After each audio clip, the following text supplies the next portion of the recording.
বাড়িতেই যদি আম দই বানানো যায় তাহলে কিন্তু ব্যাপারটা জমে একদম দই হয়ে যাবে। আম দই বানানোর জন্য দুটো বড় বড় আম টুকরো করে কেটে নিয়ে মিক্সিতে দিয়ে ম্যাঙ্গো পিউরি বানিয়ে নিতে হবে।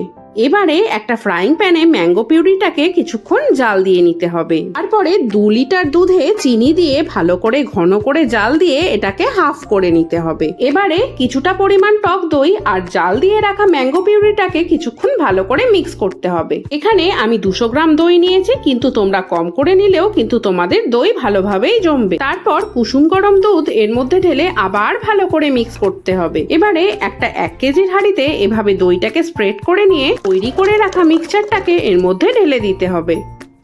এবারে একটা অ্যালুমিনিয়াম ফয়েল দিয়ে কভার করে নিয়ে এটাকে মোটামুটি 10 থেকে 12 ঘন্টা রেখে দিলেই আমাদের আম দই সার্ভ করার জন্য রেডি। সাবস্ক্রাইব করে দিও আর চ্যানেলটা যেন অবশ্যই একবার ভিজিট করো।